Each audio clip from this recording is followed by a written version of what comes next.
盘点8位对战开拓区的训练家。1、工厂头目达拉。达拉是小智第一个挑战的开拓之脑，也是官都对战工厂的首领。因为他的搭档是极冻鸟，所以留给人的印象比起别的开拓之脑要深得多。当然最主要，这也是小智喷火龙的封神之战。可就算是占了属性上的优势，喷火龙还是一度被极冻鸟压制，直到用出新招式后，这才逆转取胜。2、竞技场主将黄瓜香。黄瓜香是小智挑战的第2个开拓首脑，同样是一个擅长格斗系宝可梦的格斗高手。有一说一，宝可梦里专精格斗系的女训练家还是有不少的，像是神奥的阿里卡罗斯的科尔尼和嘎勒尔的彩豆，尤其是后面的科尔尼和彩豆人气真的相当的高。言归正传，黄瓜香的代表宝可梦则是铁掌力士和恰雷姆，而小智派上的则是森林蜥蜴和卡比兽。不过森林蜥蜴上场还没几个回合就被直接打晕，于是逆属性的卡比兽上场1对2。比较离谱的是，卡比兽不仅会保护快躲开，保护无缝连接，自身坦度也出奇的夸张，再加上6个技能的加持，黄瓜香输得不远。3、巨蛋超级巨星希尔斯。希尔斯是对战巨蛋的开拓头脑，也是8个开拓头脑里最让人容易性别误会的。这次规则和之前的不太一样，因为是采用了比赛中常见的双打，于是小智派出的是大王燕和龙虾小兵，而希尔斯则是用的巨爪怪和风速狗。比起小智来说，希尔斯这2只宝可梦种族都非常的高，之后一攻一防的配合也是把小智打得有些懵。不过小智很快就找到了应对方式，巧妙地运用了场地，让风速狗和巨爪怪配合出现了问题，最后成功逆转。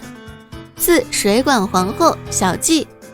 小季是对战管道的开拓首脑，因此也被称作是水管皇后。和平常专精什么系的不同，小季专精的则是蛇类宝可梦，也就是说只要外形像蛇，它可能都会有，当然 Z 蛇除外。而对战管道的规则又有不同，是6选2的单打比赛，小季代表宝可梦就是饭池蛇和美纳斯。虽然这场比赛是顺属性，但美纳斯还是给皮神带来不小的压力，最后靠着10万伏特和2记伏特攻击，这才艰难取胜。5、宫殿守护者宇康。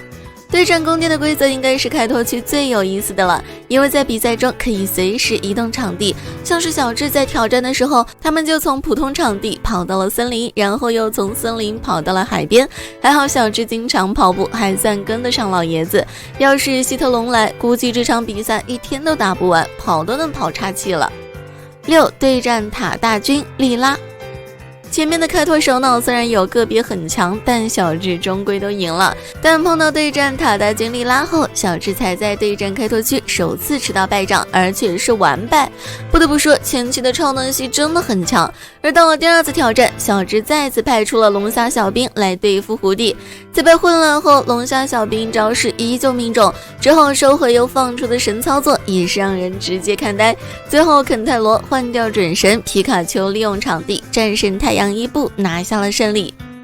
7、金字塔法老神代。神代是官都对战开拓区最强训练家，又称作是金字塔法老，只有战胜其他开拓首脑才能够挑战他。除此之外，他还是考古学家，所以神代的王牌分别是雷吉艾斯、雷吉洛克和雷吉斯奇鲁，实力比起前面同样用神兽的达拉要强上太多。而且神代也是少数让小智挑战3次才打过的训练家，尤其是第3次有严重的放水嫌疑。等到了再次出现，小智又听到了雷斯曾败于神代的消息，也亲眼见证了完虐过他的劲敌真丝被神代碾压的场景。由此可见，神代在当时应该算是最顶级的训练家之一了。8、对战塔大军黄朗。黄朗排在最后一位，并不是说他比其他开拓之脑强，而是因为他是神奥对战开拓区的对战大金，和莉拉是同等级水准的，并且他的招牌宝可梦同样是准神。比起莉拉没怎么练的巨鲸怪来说，黄朗的快龙实力或许要更加强一些，